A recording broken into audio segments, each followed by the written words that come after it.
Tonton video ini sampai selesai agar Anda tidak gagal paham.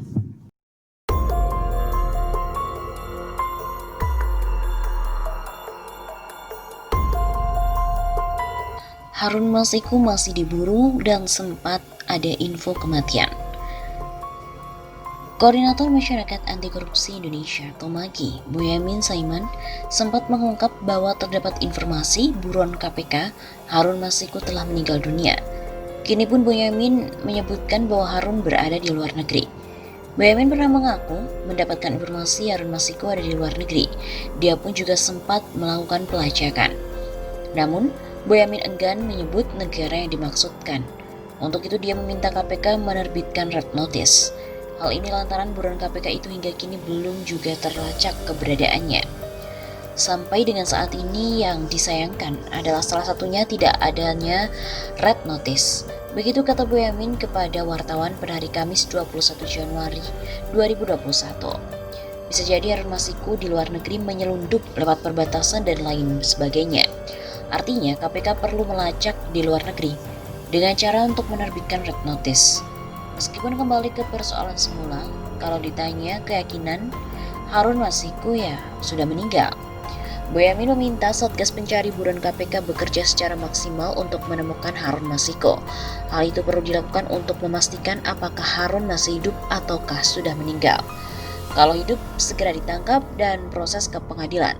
Kalau meninggal ya segera ditutup perkaranya di SP3. Karena salah satu alasan SP3 itu kan meninggal dunia. Jadi ini kan segera beri kepastian kepada siapapun. Harun Masiku telah masuk daftar pencarian orang atau DPO sejak 7 Januari 2020. Hingga kini jejak tersangka suap itu tidak terlacak. Harun Masiku merupakan tersangka dalam kasus suap PAW DPR yang hingga kini belum juga tertangkap. Padahal, 3 tersangka lainnya yakni Saiful Bahri, ex-komisioner KPU Wahyu Setiawan dan Agustiani Tio Fredalina sudah divonis bersalah. Boyamin sendiri beberapa kali menyampaikan ada dugaan bahwa Harun Masiku telah meninggal dunia. Terbaru Boyamin dalam sesi wawancara di akun YouTube Karni Ilyas Club juga menyampaikan hal yang sama. Dalam video dengan judul Boyamin Saiman, Detektif Partikelir, Harun Masiku sudah meninggal. Boyamin bercerita soal keyakinannya itu. Karni Ilyas bertanya tentang pandangannya. Jaringan saya menyebutkan Harun Masiku sudah tidak ada atau meninggal, tanda kutipnya. Tidak tahu seperti apa. Kata Boyamin dalam akun YouTube Karni Ilyas Club seperti dilihat dari redaksi Detik.com pada Senin 11 Januari.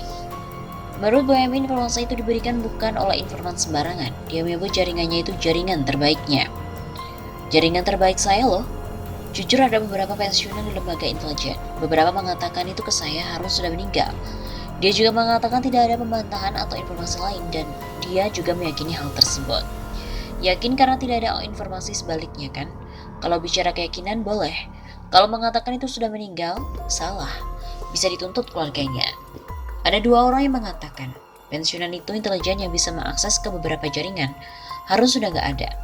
Setelah itu Karni juga bertanya, jika Harun Masiku meninggal karena sakit atau dibunuh?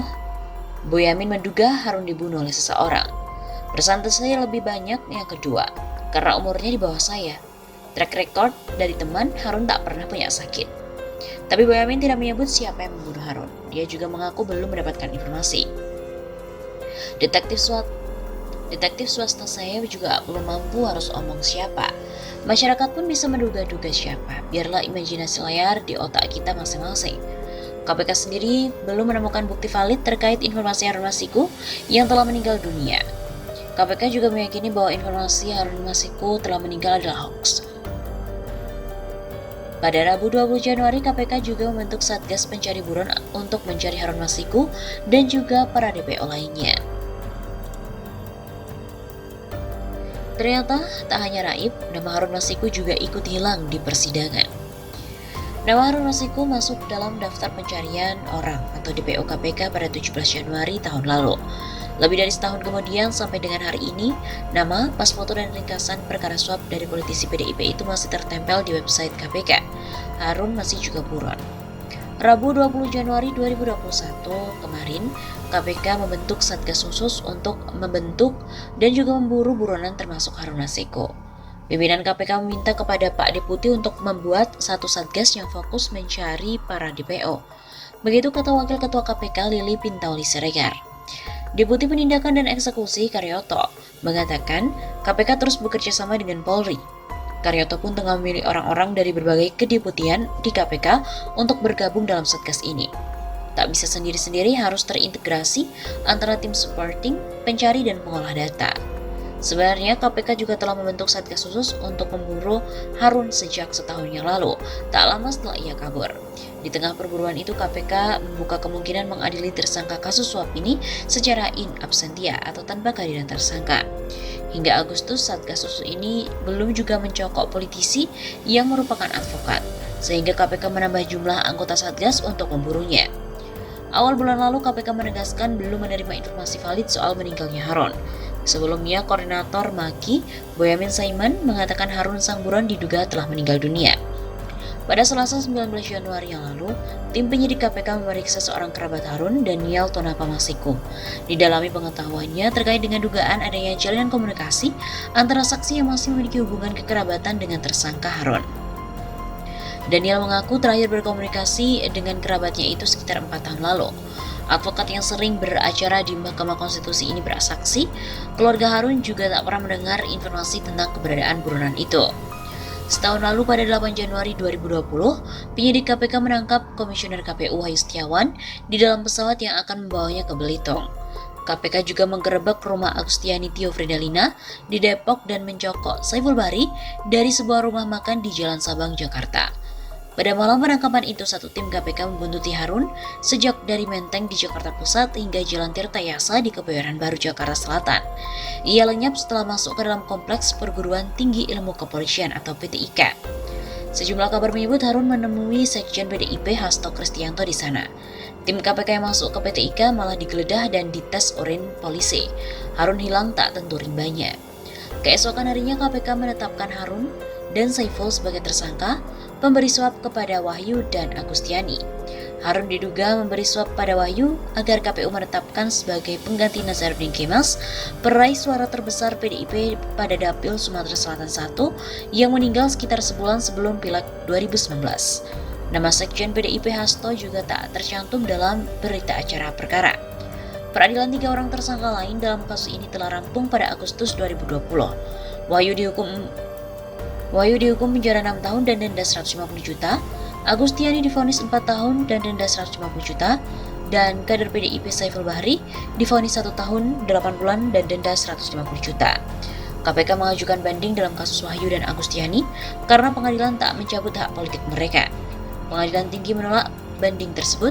KPK mengajukan kasasi ke Mahkamah Agung pada akhir tahun lalu dan kasus ini pun masih berjalan.